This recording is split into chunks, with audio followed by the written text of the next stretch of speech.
कांग्रेस ने प्रदेश में नारी सम्मान योजना का शुभारंभ कर दिया है। बालाघाट में भी इस योजना का शुभारंभ किया गया।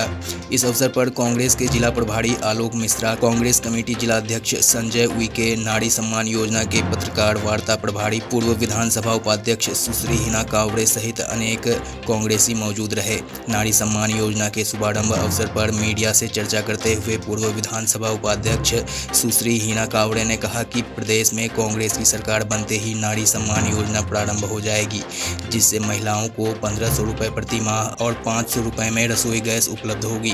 नारी सम्मान योजना भी वैसी है, इसमें किसी को किंतु परंतु करने की जरूरत नहीं है।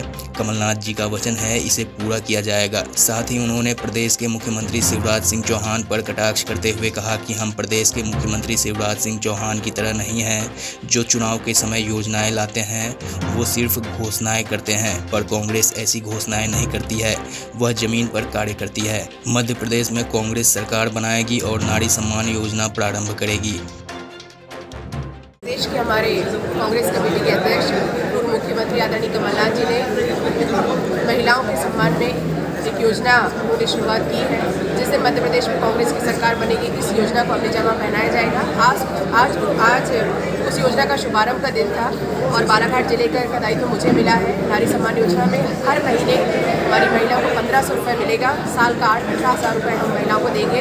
500 रुपये में सिलेंडर हम उनको देंगे। ये योजना कांग्रेस की सरकार आने के बाद महिलाओं को मिलेगी। उसके संबंध में आज ये पूरा कार्यक्रम रखवाया गया था। कांग्रेस के सारे पदाधिकारी आज के दिन से लेकर इस फॉर्म को भरवाना चालू करेंगे। प्रत्येक विधानसभा में 50-50 हज़ार का टारगेट हमको मिला है।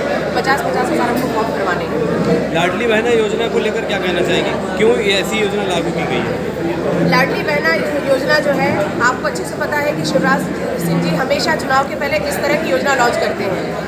पिछली बार आपने देखा होगा 2018 के चुनाव के पहले उन्होंने संबल योजना लागू की थी और अब जब उपचुनाव हुए थे मध्य प्रदेश में 28 जगह उपचुनाव थे, तब उन्होंने कृषक सम्मान योजना लागू कर दी थी। ये उनकी आदत में शामिल है। लेकिन जहाँ तक रही बात कांग्रेस की, तो कांग्रेस वही बात करती है जिसको वो पूरे तरीके से आगे निभा पाए और कमलनाथ जी ने वचन दिया है और आज के दिन की इसकी शुरुआत उन्होंने की है। हमको पूरा विश्वास है कि मध्य प्रदेश में कांग्रेस की सरकार बनेगी और महिलाओं को इन सब चीज़ों का लाभ मिलेगा।